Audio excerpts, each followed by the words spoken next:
Assalamualaikum warahmatullahi wabarakatuh. Bismillah, alhamdulillah, wa nikmatillah, wa la haula wa la quwata illa billah. Amma ba'du. Saya pribadi mengucapkan minal aizin wal faizin, mohon maaf lahir dan batin. Teng mriki kawula badhe medharake nggih punika babagan zakat fitrah ing kaweruh Jawa.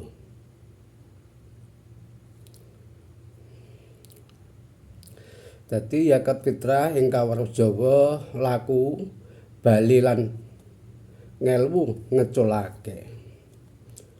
Ing pandangan wong Jawa, zakat fitrah ora mung dianggep kebijakan kewajiban agama.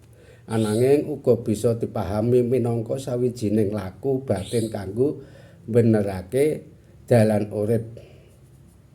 Ananging kudu dingerteni zakat fitrah tetep minangka ibadah sing wis ditetapake dening syariat Islam. Lan makna batin iki mung minangka cara kanggo luwih ngresapi hikmahe. Dadi tembung fitrah dimaknai minangka kahanan asal manungsa sing suci kaya sing diajarake ing Islam. Mula zakat fitrah dadi tandha yen manungsa kudu baleni awake marang kasucian. Dene sakwise nglakoni ibadah puasa ing wulan Ramadan, ing kene wong Jawa nyandak pitutur saka paraning dumadi. Ananging kanggo ganti ajaran mung kanggo ngelingake yen menungsa duwe asal lan bakal bali marang Gusti Allah. Urip ing donya iki dening wong Jawa karepe diarani mung mampir ngombe, ateges urip iki ora langgeng lan kabeh sing dinduweni mung titipan saka kersaning Gusti. Dadi zakat fitrah banjur bisa dipahami minangka latihan ngeculake rasa nduweni. Dudu amarga bondo iku dudu hak, ananging amarga ing saben bondo ana hak wong liya sing wis diwajibake dening Allah Subhanahu wa taala. Mula sing ditindakake dudu mung ngeculake, ananging nunekake amanah zakat fitrah uga bisa dimangerteni minangka laku ngresiki rasa. Selaras karo ajaran Islam yen zakat iku kanggo nyucikake jiwa. Lah sakwise puasa nahan hawa nafsu, zakat fitrah dadi penyempurna kanggo ngresiki kekurangane sing isih ana ing batin, kaya rasa gumedhe, pamrih lan kurang ikhlas.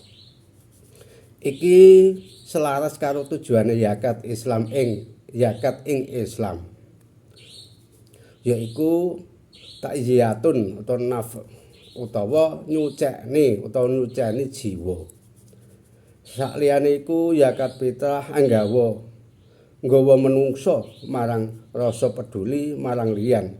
Ing budaya Jawa ana ajaran tepa selira dene ing Islam uga diajarake supaya peduli marang fakir miskin.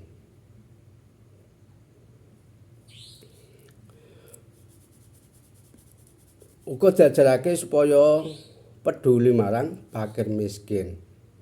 Dadi zakat fitrah dadi wujud nyata supaya kabeh wong bisa ngrasakake kebahagiaan ing dina riyaya. Mula iki dudu mung rasa sosial, ananging uga ketaatan marang perintah Allah ing tingkat batin. Dadi wong Jawa kerep nyebut sepi ing pamrih, ananging ing Islam iki selaras karo ajaran ikhlas, yaiku nindakake ibadah mung kanggo Gusti Allah tanpa golek pujian saka manungsa. Zakat fitrah sing sejati dudu mung sangka akeh sing diwenehake ananging saka niat lan keiklasane nalika nunekake. Lah pungkasane zakat fitrah iku tetep minangka ibadah wajib sing duwe aturan cethok ing Islam. Dene pendekatane kawruh Jawa iki mung minangka cara kanggo luwih kresapi maknane.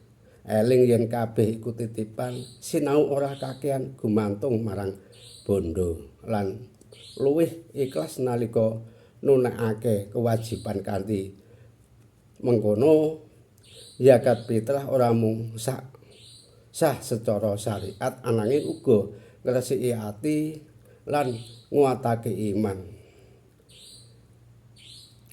Lah niku wau ingkang dipun wastani zakat sampun kula babarake nggih punika zakat fitrah ing kawruh Jawa laku bali marang kesucian lan keikhlasan. Menapa sampun sedulur muslim ingkang mampu ugi diparingi keluwihan nglaksanani kewajiban zakat fitrah kanthi ati kang ikhlas. Ya niku wau tentang babagan zakat fitrah ingkang sampun kula wedharake wonten ing inggil. Mugi-mugi kanthi berkah barokahipun wawasan ingkang sampun kawula aturake punika andadosake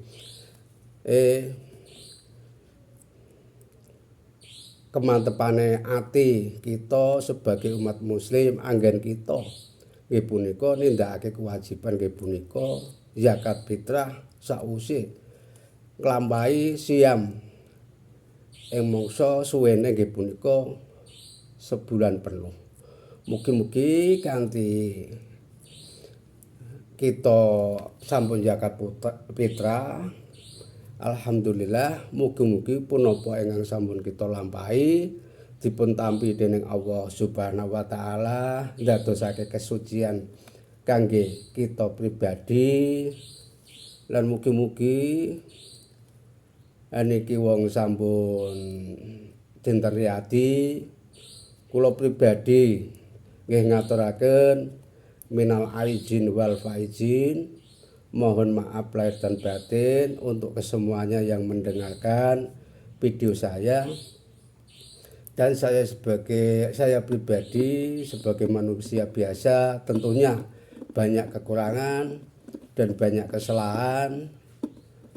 Semoga semuanya bisa memaafkan apa yang sudah saya aturke wonten ing video-video ingkang sampun kawula upload lan mugi-mugi ndadosake berkah barokahipun kangge kula piyambak langkung-langkung berkah barokahipun kangge sedaya mawon ingkang mirengake video kula. Nggih kawula kinten ngalap cekap kirang langkung nggih nyuwun agung pangapunten. Wabillahi taufiq wal hidayah waridho wal inayah. Wassalamualaikum warahmatullahi wabarakatuh.